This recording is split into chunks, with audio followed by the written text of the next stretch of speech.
encuentro a las afueras de la pulquería Las Duelistas. Para mí los tatuajes son obras de arte que el artista o la artista plasma en mi cuerpo.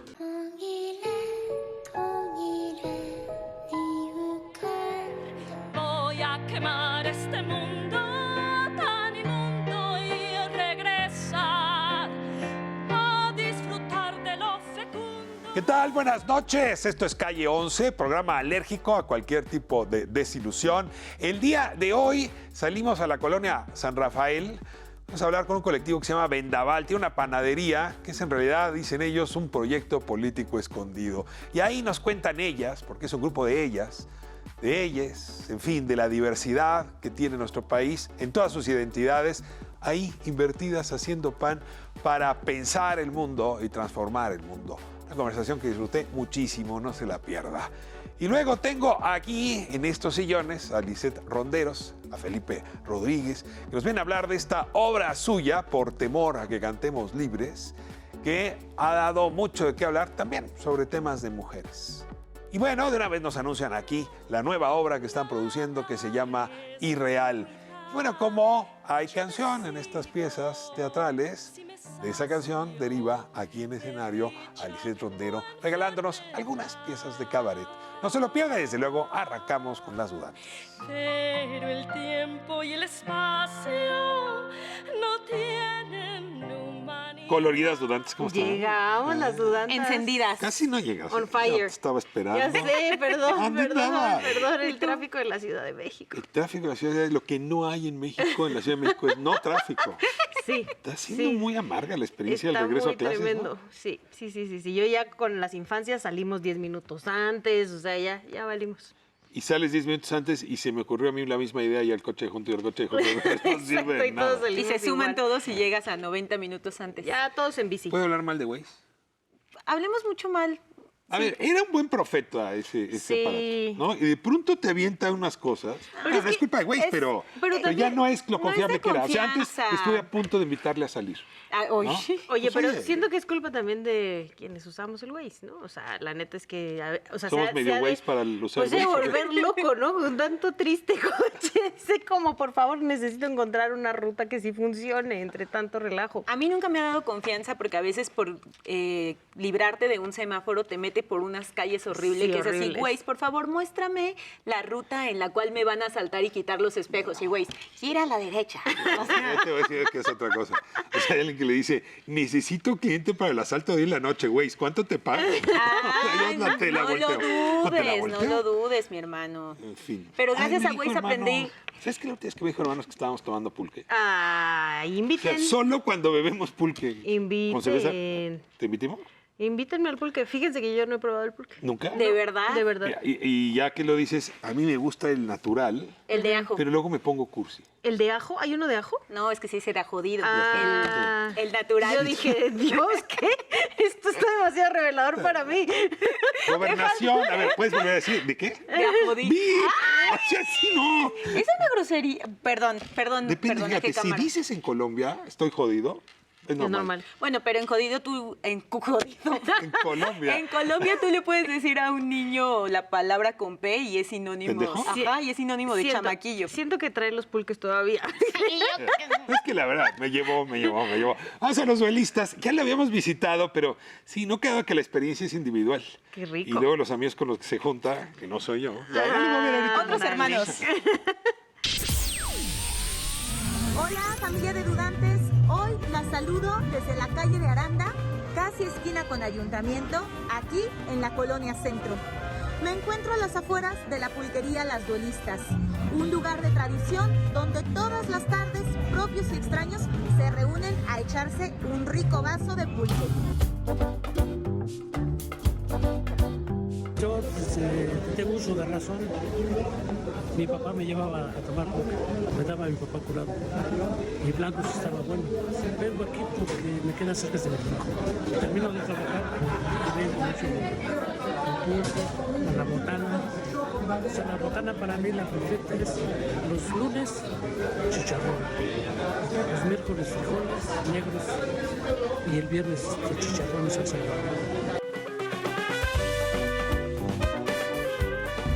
Si a ustedes les gusta el pulque de ajo o si prefieren los curados, acá podrán encontrar deliciosos sabores. Como nos indica su menú, pueden encontrar curado de avena, curado de arándano, de café o de apio con su vasito bien escarchado. Dicen los que saben que esta bebida, que fue regalo de los dioses, fue la que embriagó a Quetzalcóatl. Vayan ustedes a saber. Pero si andan con espíritu aventurero y se quieren echar un rico pulque, les recomiendo que vengan a las duelistas. Nada más con precaución, ¿eh? Porque acuérdense lo que dicen, el pulque es chamaquero. ¿Y por qué lo dicen? Porque según mi abuelita, pulque y taco, seguro chamaco. Así que ya saben, esta es la recomendación de la semana. ¿A ustedes de qué prefieren? ¿De ajo o curado? Vamos a echarnos un pulquito.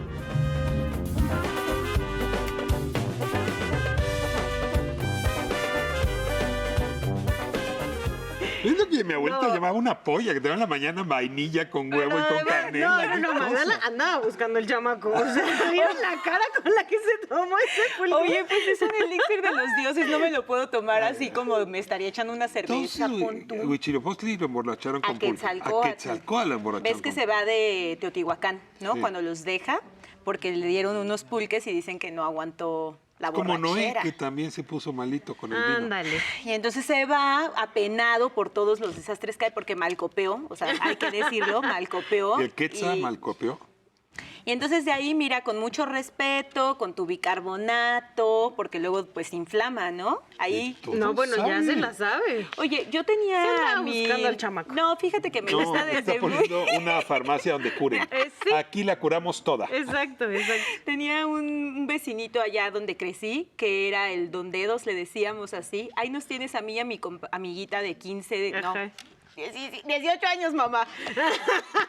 Nos metíamos a la pulquería y Don Dedos tenía una foto de nosotras ahí arriba de su refrigerador porque seguro se le hacía muy chistoso que había dos chavitas que les gustaba el pulque, obvio porque era para lo que nos alcanzaba, pero aparte no había curados y Don Dedos nos compraba unos yogures y con ese nos los mezclaba. No, pues mira, 2 horitas allí, ¿Y bien a 15 gusto. seguro o menos? No, sí, 15. Iba en la prepa, Señora, a 17. ver, luego platicamos, cómo no. Intervención.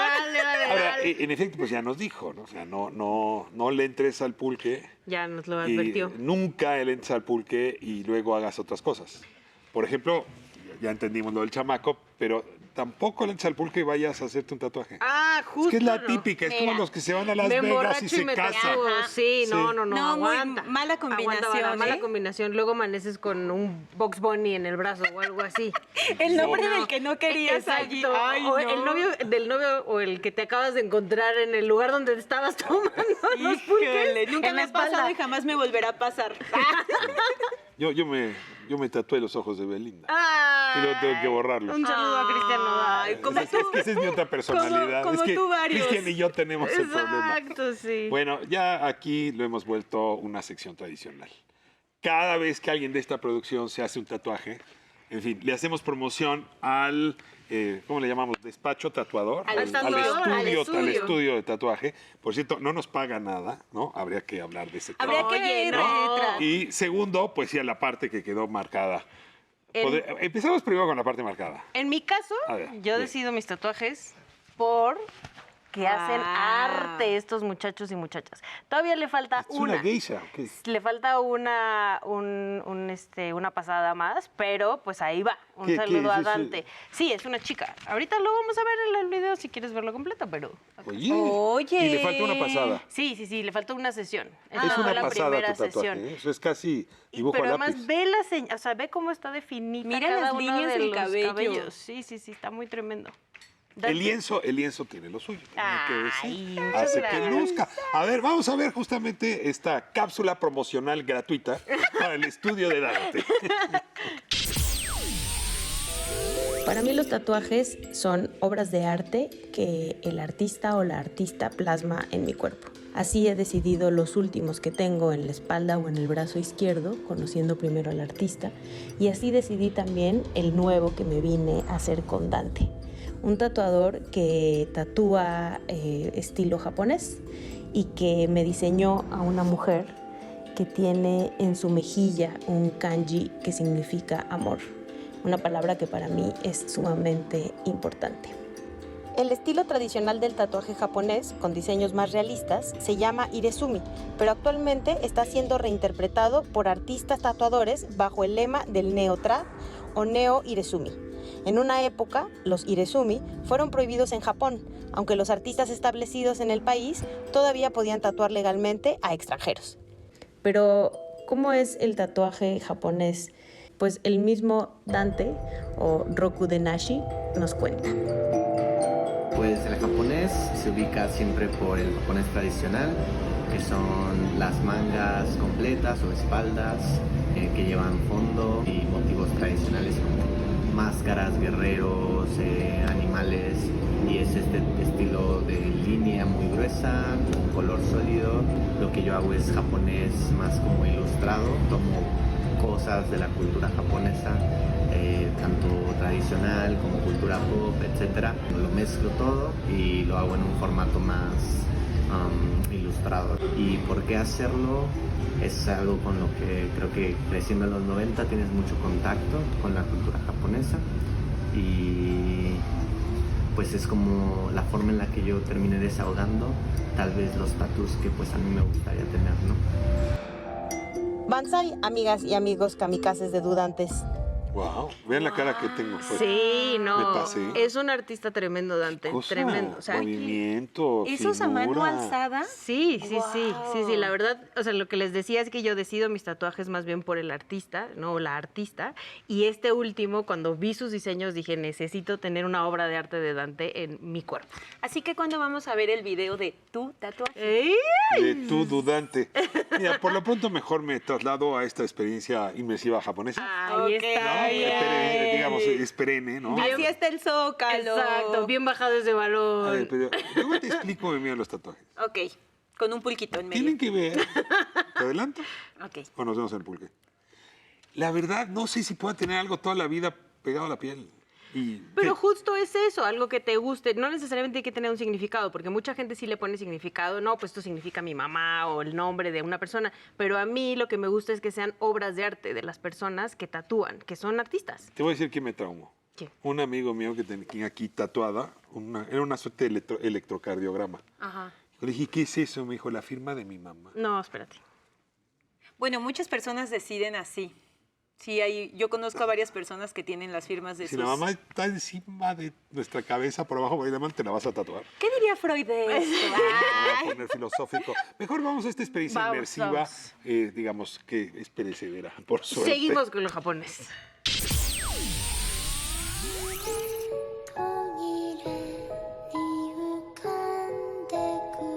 Hola amigas, amigos, amigues de Calle 11. Mi mamá me llevó a Yugen Japón Inmersivo, una exposición súper padre que les recomiendo mucho.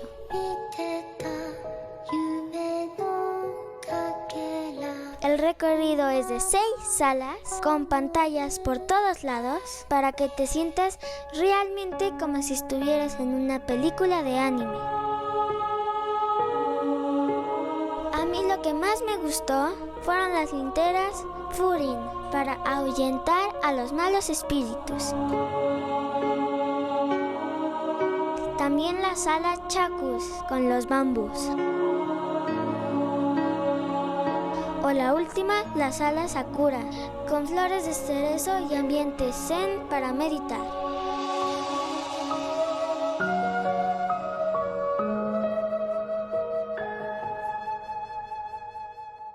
También tomé un taller de origami y hice unas grullas bien padres.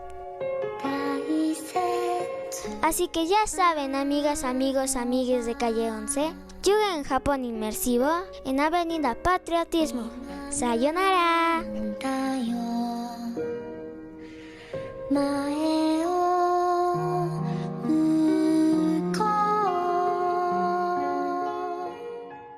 Oiga, esto sí es un hito en ¡Qué Calle 11. bonito! La siguiente generación enviándonos ya videos. Sí. O sea, ¿qué tendrá? El Leti se llama la niña, ¿no? Necesito, además, ir a donde Leti nos mandó. Sí. Se ve hermoso. Hemos Leti, estado- muchas gracias, Sí, de veras, Leti, por gracias. Y aparte por es este súper video. bonito el video. Y las salas al final sí me quedé con esa sensación de... Después paz. de un pulquito hay que echarse una meditación. Perdón. No es que yo quiera aquí ponerme, digamos, a educarte, nada, ¿no? Cada quien. No, cada quien, pero saque, ¿no? O sea, ¿por qué pulque? No, pues aquí somos transdisciplinarios, ya lo hemos O sea, saque. platicado. Está muy bien, está muy bien. Bueno, pues gracias, de veras, y felicidades Ay, por gracias. esa obra de arte. que Un tienes. saludo a Dante. Sí, y por tu pulquecito. Arigato gozaimasu. Nos divertimos en este espacio. Vamos a la calle. Continuamos con el programa.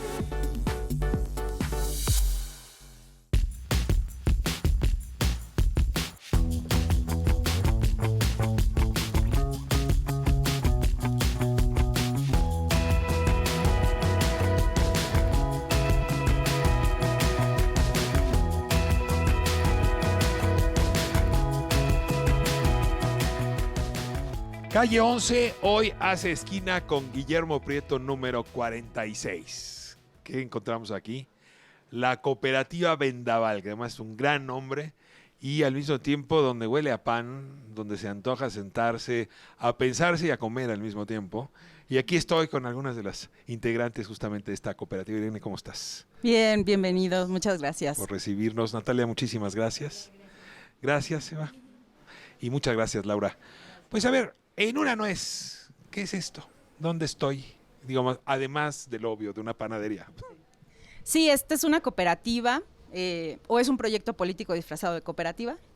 Es un espacio de trabajo en el que apostamos a generar cotidianamente formas dignas de habitar, ¿no? De habitar la ciudad, de habitar nuestros vínculos y de producir alimentos que también nos nutran, ¿no? En el espíritu, en el cuerpo, y aprender a estar juntas. Es un espacio de mujeres y disidencias sexogenéricas, es una cooperativa mixta, pero mayoritariamente integrada por mujeres y disidencias, que para nosotras es fundamental, pues porque somos mujeres y disidencias, y sabemos lo difícil que es en este mundo tener un espacio de trabajo digno, ¿no? Ahora, es un espacio concebido así por ustedes y luego que, pues, supongo, la clientela va complementando. Laura, ¿quién viene? O sea, ¿quién iba pasando por aquí en la colonia San Rafael? ¿Quién sabe del proyecto político disfrazado de panadería? ¿Quién viene?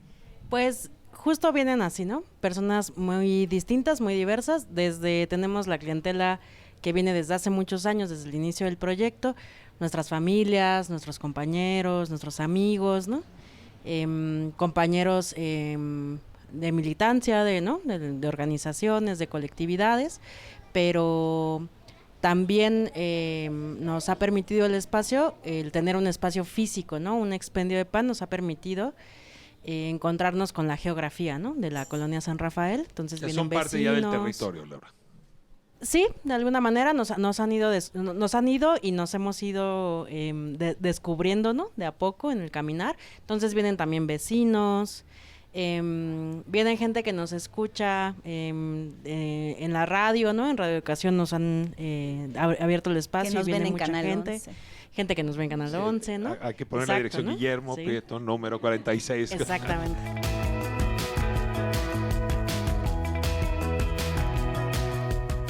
Entiendo que hay quien llegó aquí, por ejemplo, un poco de Mirona y se quedó.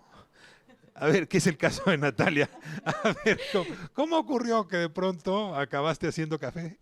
Sí, pues creo que es una historia de como de varios ángulos. Yo primero llegué acá específicamente porque me pusieron un trabajo en la escuela de ve a buscar cooperativas y encuentra algo ahí. A ver qué sale. Yo llegué acá viendo justo pues como en redes sociales y dije, ay, me gusta, se ve lindo, me agrada que trabajen con el pan, a ver qué pasa. Y pues ya como que justo hice un trabajo de investigación sobre eso. Hablamos un poco de la identidad de las personas que estaban acá. Y en ese proceso, justamente fue Irene que me dijo, pues hay una vacante, ¿por qué no te vienes? Y dije, bueno, va, porque justamente estaba buscando trabajo en ese momento y también ya tenía experiencia de mesera y de barista. Y pues creo que ya me quedé Pues justamente por esto, ¿no? Como qué implica trabajar acá, es completamente diferente a lo que yo he trabajado en otros espacios. Viniste a mirar y acabaste mirada. Sí, sí, casi así. Y pues sí, como que aquí he seguido, seguiré probablemente. Eva, ¿cómo viniste a dar? Porque además eres la más reciente incorporación. Sí, pues yo llegué por el sentido del gusto, porque yo llegué probando el pan, ¿no? Yo he comprado el pan desde hace como 3, 4 años, cuando todavía no tenían este espacio, y porque ahí está una de mis mejores amigas, Elena, y entonces pues yo llegué, conocí el local, luego supe que tenían un café, vine y comí todas las hamburguesas y probé el café, están buenas, y pues ahora soy parte de la cooperativa y ya sé hacer las hamburguesas. O sea,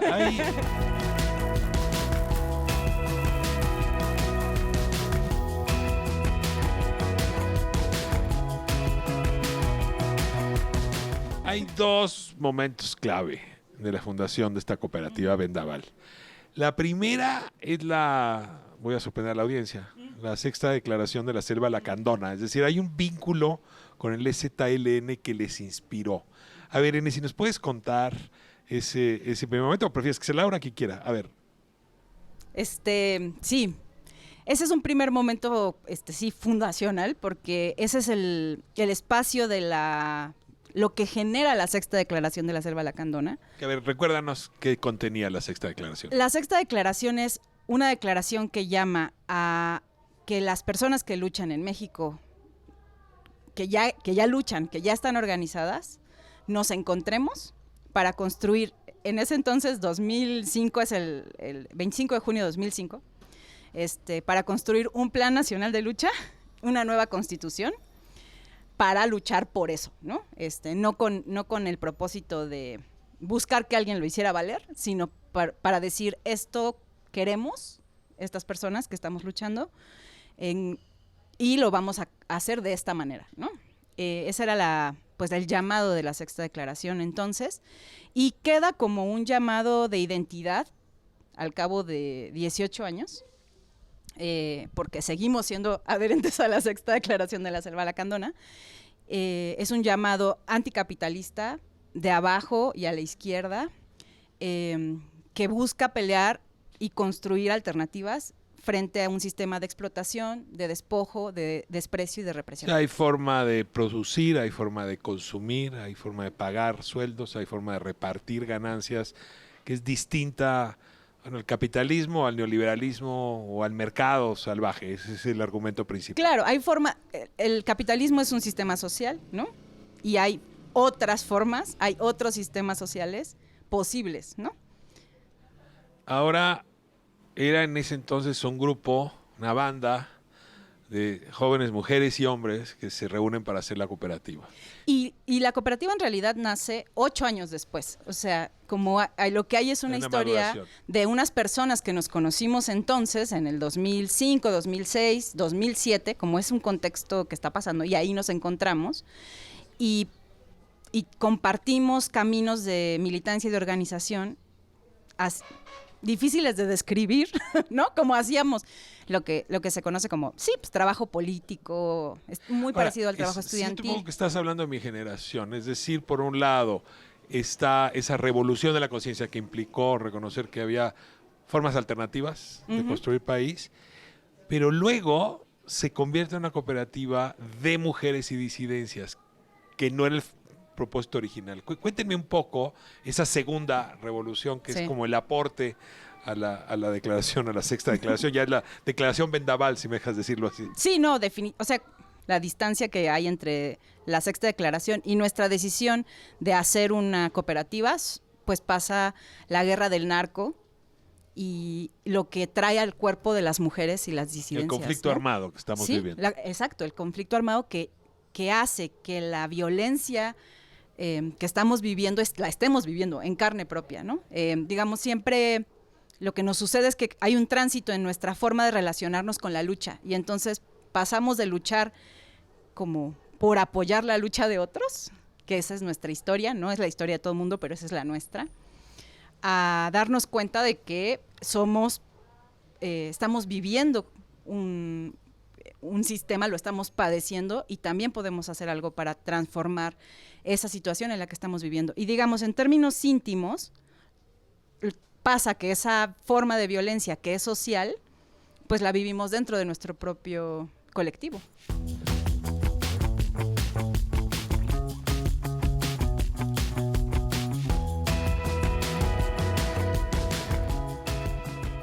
La igualdad tiene siempre el problema de que dentro del esfuerzo siempre hay unas más iguales o unos más iguales que otros. Descubrieron que en efecto en ese colectivo había posiciones aventajadas y desaventajadas. ¿Cómo lo descubrieron y cómo dio origen a esta nueva expresión de Vendaval? Sí, pues estando cerca, ¿no? Y justo como una espectadora un poco, ¿no? O acompañando esos procesos. Justo una de las cosas que sucede es que sucede esta marea violeta, ¿no? En el país. Esta fuerza de la voz de las mujeres, ¿no? Diciendo ya basta, ¿no? Frente a la violencia que estamos viviendo en nuestros cuerpos, en nuestras vidas socialmente.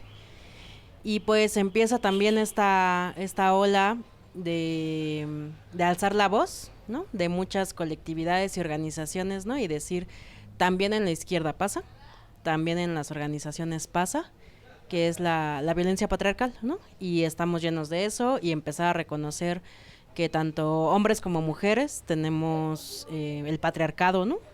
En nuestros cuerpos, pero sí saber que como mujeres y disidencias somos sujetos de esa violencia, ¿no? Y se empieza, digamos, como a desenmascarar eso que todas ya sabíamos, pero que nadie nombraba. Y empieza a suceder que hay señalamientos dentro de nuestros propios integrantes, ¿no? Y empieza a ser pues todo esto difícil que pasa para muchas organizaciones y colectivos, que es poder nombrar, ¿no? Esas violencias y entrar en los temas de que no es igual, ¿no? No se vive de manera igual esta violencia que hay, por ejemplo, del narco o esta violencia del sistema entre nuestros compañeros hombres que entre nuestras compañeras mujeres, que entre las compañeras disidencias, ¿no?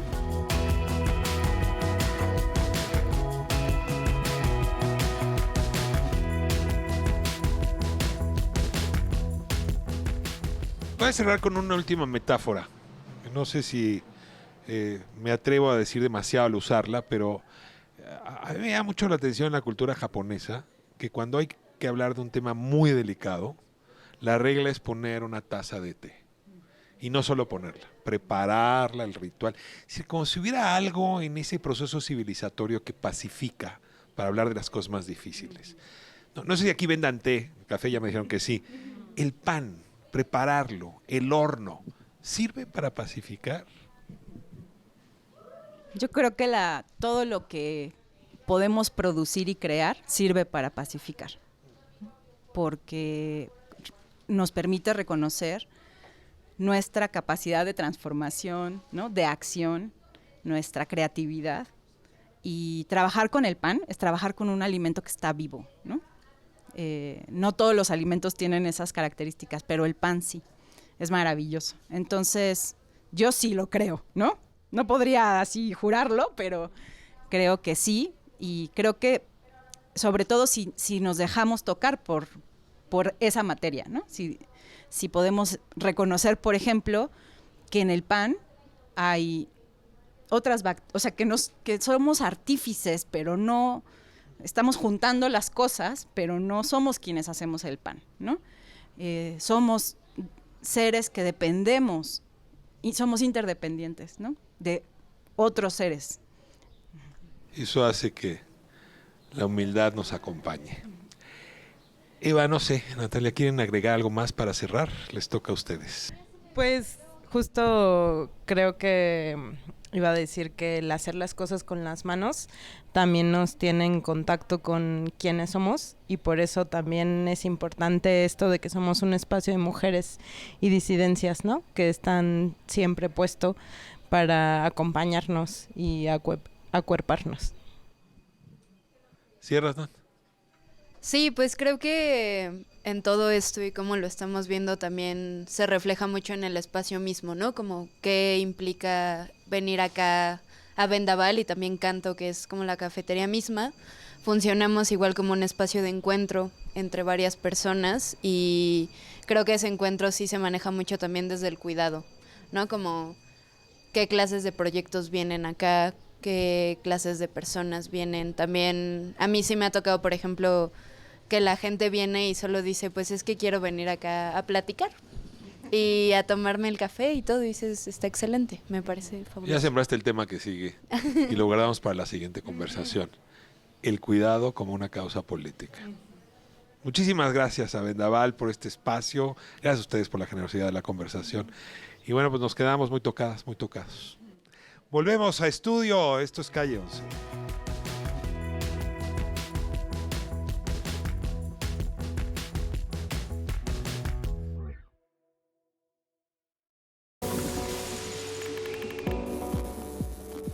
Bueno, pues tengo aquí a Lisette Rondeiro, me da muchísimo gusto Ricardo. que nos acompañe, actriz, maestra de dramaturgia, en fin. Y a Felipe Rodríguez me da muchísimo gusto también que estés Gracias, aquí. muchas gracias, Que Ricardo. en más de un sentido ustedes hacen una pareja de dramaturgos. Sí, y de teatreros Creadores en su escénicos. totalidad. Sí. Y de travesura y media. Uy, sí. Mira, a ver, un ratito más vamos a escuchar algunas de tus piezas, Lisette, de la obra Por temor a que cantemos libres, que ya no se puede ir a ver al teatro, Sí, hombre. pero lleva ya tantas representaciones que yo espero que vuelva. Pero en realidad el tema es muy sabroso, la dramaturgia es tuya justamente, Felipe. Sí, así Cuéntame es. un poco de qué va o por qué vamos a tener a Lisette cantando en un momento más. Bueno, Por temor a que cantemos libres es un proyecto que para mí el tema central es el de la libertad en términos muy generales, muy universales. Sin embargo, a nivel de contexto, pues tenemos en la acción un principio que es el de la perspectiva de género y el de la libertad en particular de personajes femeninos.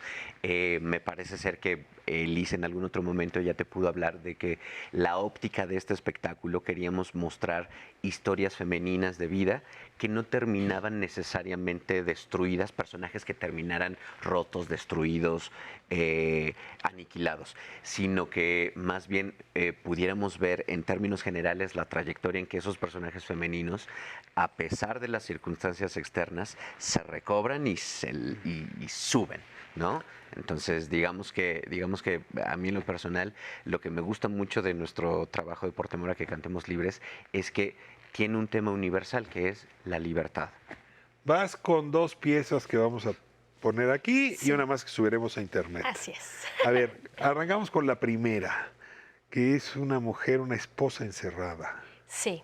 La primera del monólogo o de las canciones. ¿Cuál es de las canciones? Ok, la primera canción que van a escuchar es la apertura de la obra y es una canción muy ética, como dice Felipe, una canción que nos plantea que entre el tiempo y el espacio hay una particularidad, una singularidad, como cósmicamente podríamos hablar, que es el de la libertad, el del poder ser y el poder realizar tu voluntad y tu virtud de ser humano, ¿no? Entonces empezamos con un planteamiento muy universal, eso es lo que viene esta cantante enloquecida a echarnos en la cara, porque además es así como muy sarcástica ella, ¿no? Es sarcástica, Al estilo cabaret. Al estilo cabaret, ¿no?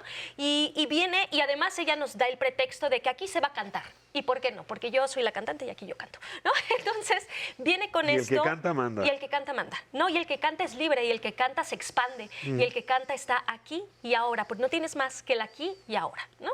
Entonces esa es la circunstancia de la primera canción, aterrizarnos en una cuestión ética y universal de el tiempo presente, esta maravilla que tenemos y que es intangible, es lo único que nos pertenece.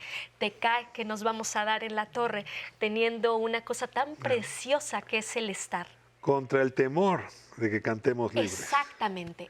Eso es lo primero que ya llega a abrir. Y la segunda canción es la de la mujer que está en el depósito de esposas. Es el personaje que viene a abrir esta puerta a una realidad jurídica. Depósito de esposas. Así es. ¿Las esposas son las que te ponen en los... Pues es que sí, parece juego de palabras. Las mujeres eran depositadas. Eran depositadas. y sin simplificar, tratando de no simplificando el fenómeno, era una institución jurídica en un afán de proteger la integridad de la mujer, sobre todo porque se metía... la mujer golpeada se la llevaban al depósito, como al depósito de los coches. Sí, y muchas de ellas, a la buena usanza de las monjas, les venía mejor y decidían mejor recluirse, alejarse y estar en paz, ¿no? Entonces... Te escucharemos cantar en un momento más. Sí. Ahora, quiero hablar de lo que viene, porque ustedes dos no paran. No, hasta ahorita. Y ya hablaron de la libertad, ¿no? Que es una de las grandes virtudes del ser humano. Pero hay uno de sus grandes vicios y que está muy de moda. Bueno, no sé si estoy hablando de mí, de mi entorno, de mi planeta o de mi universo, pero la neurosis es el tema de la obra que viene. A ver, Felipe, cuéntame un poco de qué va esta nueva obra. Bueno, Ricardo, pues lo que se nos viene es el estreno de un nuevo montaje, se titula Irreal, un lugar para nuestros deseos en el no lugar. Y un lugar para nuestros deseos en el no lugar. En el no lugar. Y esa última frase es como la clave de entrada, porque nosotros acercándonos a documentarnos sobre la neurosis y particularmente sobre el tipo de comportamiento que pudimos advertir del comportamiento neurótico, encontrando que mucho de la neurosis, una de sus características esenciales es el conflicto con el deseo, con lo que el ser humano conflicto desea. No resuelto con el deseo. ¿Diría Buda, si renunciamos al deseo no hay neurosis? ¿Cómo? Decía Buda, si renunciamos al deseo no hay neurosis. Pues... Vamos a corte. Que lo cuentes a la vuelta. Vamos a hablar de la neurosis, de veras bandera de nuestra época, no tenga usted duda. Ya dejé aquí a Felipe. Listo. Volvemos, no se vaya.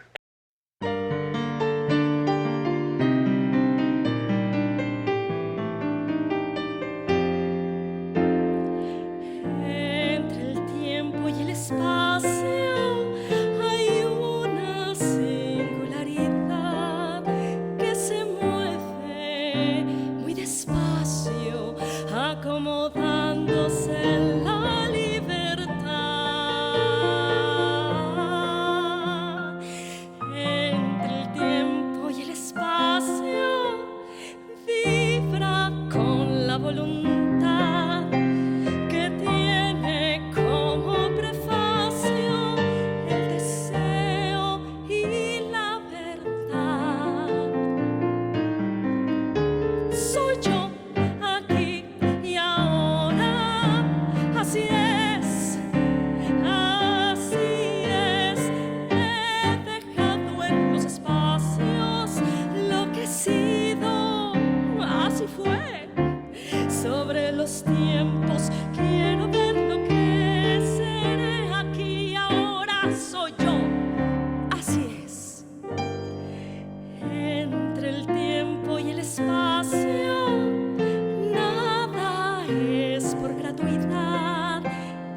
espera en la mujer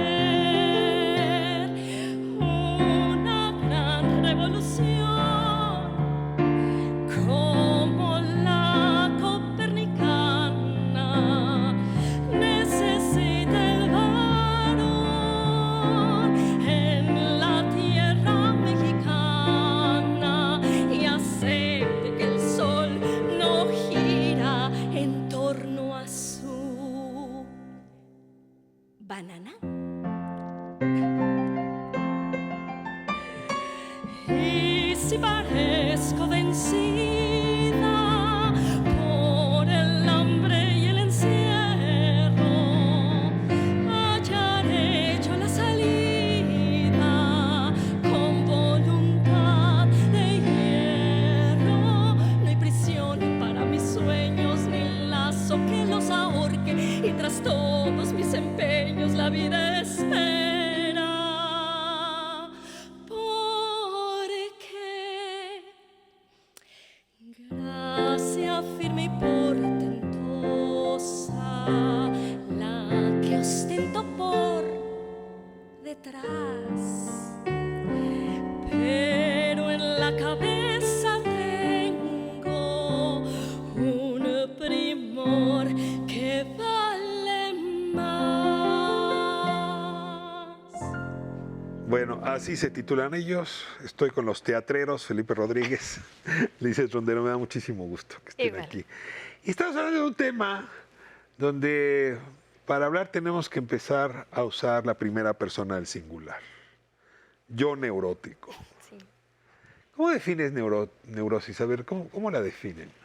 Bueno, yo en lo particular y al respecto de la puesta en escena, Felipe ha tocado como la parte un poquito más pues de la investigación y eso, pero realmente sí nos enfrentamos a nosotros mismos. O sea, este proyecto queríamos hacerlo porque había cosas que no podían ser durante la pandemia, durante nuestra estancia en casa, ¿no? Pero dame un síntoma de ti misma o de mí o de Felipe que te diga, ahí hay neurosis. La incapacidad de estar bien en el aquí y en el ahora. O sea, la incapacidad de no poder disfrutar de tu descanso.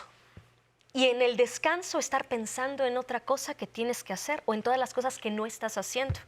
O en todas las cosas que estás haciendo, estar pensando en tu descanso. Y entonces se vuelve como un espacio, un no lugar en donde no se puede disfrutar de nada, donde no puedes estar presente y conectado con la vida un poco. Entonces, para mí, si tú me preguntas así como aquí de qué siento cuando pienso en mi propia neurosis, yo neurótica, es en ese lugar donde me es imposible estar gozosa, estar bien, estar plena, ¿no? Ahora, la neurosis es un trastorno. Lo que te pregunto es, ¿qué trastorna? Yo creo que el fluir de nuestros deseos. En ese sentido, creo que y regresando un poquito a lo que le preguntabas a Liz, para mí la neurosis tiene que ver con ese comportamiento en el que uno empieza a reaccionar ante sus propias fantasías. Y las fantasías a veces expresan muchas cosas. Puede ser una carencia, una necesidad, un trauma, algo no resuelto, pero ahí es donde podemos ver cómo los deseos empiezan a generarnos ciertos conflictos. Entonces, uno empieza a reaccionar ante las propias fantasías o invenciones como neuróticas, como si fueran verdad, pues, y creo que ese es el problema. Es como anteponer a la realidad la fantasía, lo que pudo ser, lo que quisiera ser, lo que tendría que ser, ¿no? Incluso hasta el deber ser puede ser muy neurótico. Ahora, aquí está más o menos el tema. ¿Cómo lo bajas a la dramaturgia? O sea, cuéntame un poco cómo está este montaje. Entiendo que son 5 personas en escena. Sí. Y que no es la historia de un neurótico o de una neurótica, sino son como contextos de neurosis. Sí, son cuadros en donde pensábamos poder reflejar un crisol también muy personal, algo de las cosas que nosotros ubicamos en nosotros mismos, que pueden conjuntar este gran crisol de lo que decía Felipe, de esta incapacidad o de esta enorme capacidad que tenemos de anteponer nuestras fantasías, nuestras ideas, nuestra neurosis a la realidad, a lo que sí hay, ¿no? Entonces sí son 12 cuadros que conforman pequeños cuadros que estarán durando pues yo creo que 10 minutos, 7, 10 minutos. Son como 10 minutos. Sí, 10 minutos. Son como retablos, como... Son como pequeños flashazos de situaciones determinadas en donde el personaje se confronta con su propia neurosis. Cuéntame uno de los cuadros. Mira, por ejemplo, Liz tiene ahí un monólogo que se llama Murmullos de Insatisfacción, porque cada cuadro tiene un título en particular. Entonces, en ese cuadro, en Murmullos de Insatisfacción, es una mujer que se levanta y empieza a tener una sonrisa con el techo, porque el techo le habla y le dice que, escuchando que el marido se mueve en la cama, el techo le dice, mátalo, mátalo. Entonces ella voltea en una fantasía neurótica, rompe la lámpara del buró y le clava el vidrio en la garganta al marido. Y de repente vemos cómo eso fue una fantasía, una alucinación, que la neurosis, la tensión psíquica la llevó a alucinar. Y por cómo está estructurada la acción, nos empezamos a dar cuenta que ese personaje es así, con esas fantasías, con esas invenciones, es como intenta despresurizar esa tensión que trae en la cabeza y ser funcional. Se sube al transporte público así, va a trabajar así y termina ese monólogo reflexionando. Deberían vender, yo no sé por qué en este país no venden ametralladoras en los supermercados como en otros países. O sea, imagínate una persona así que tuviera acceso, por ejemplo, a una ametralladora en cualquier supermercado. Yo sería hablando de ronquido, yo sería de esos. Tengo que cerrar, pero hay un personaje que recorre estos cuadros, el deseo. El deseo, la sombra. La sombra del deseo, mejor dicho, a ver. Sí, la sombra del deseo, porque es esa fantasía que se interpone y que curiosamente tiene su parte. El deseo es algo que nos impulsa y que es, como dicen, es lo contrario a tánatos. Estamos vivos y haciendo cosas porque siempre estamos deseando en ese sentido.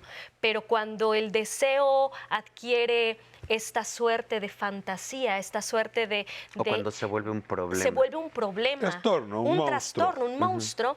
Entonces, ahí estamos con él y no estamos con lo que hay, ¿no? Entonces, por ejemplo, como dice él en este monólogo que está en la obra, ella tiene mucha tensión de la prisa de vivir, de tener que cumplir, de tener que hacer, y además las propias exigencias, el propio chicote que tiene uno encima, y eso hace que en ese fragmento de escena está con su marido y sueña con eso, pero luego toma el camión y en el camión la gente la viene aplastando y le pisan los zapatos, ya le embarraron los zapatos, y entonces comienza a juntar y esa sombra del deseo está ahí siempre entorpeciendo nuestra capacidad de estar. Pues es que si no sacamos al deseo de su sombra, vamos a acabar siendo la sombra de nuestro deseo. Sí.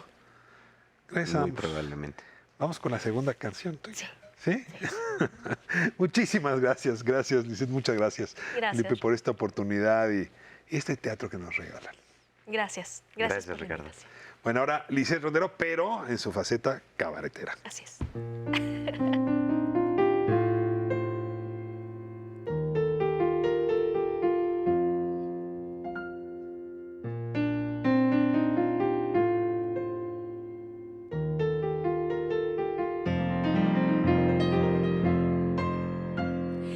He cantado historias como loca, memorias secretas sin medida. A mí no me cierran ya la boca del atrevimiento por la vida, porque la moral tanta sofoca que el placer de ser se nos olvida. Si el disfraz social a ti te choca, es la desnudez del ser nuestra salida. Si no quieres parecer en esta conversación hombre de la Inquisición, debes pronto entender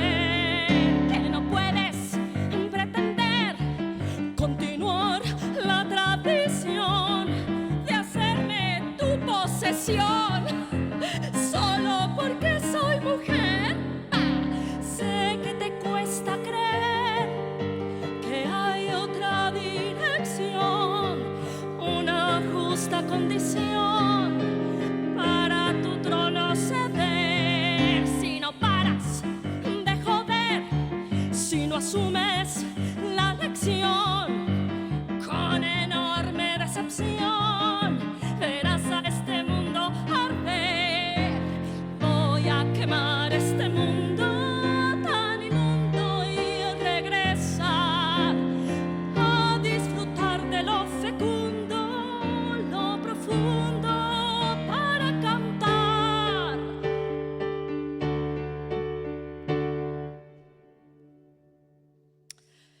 Y así cantar, contar historias, secretos a voz cantando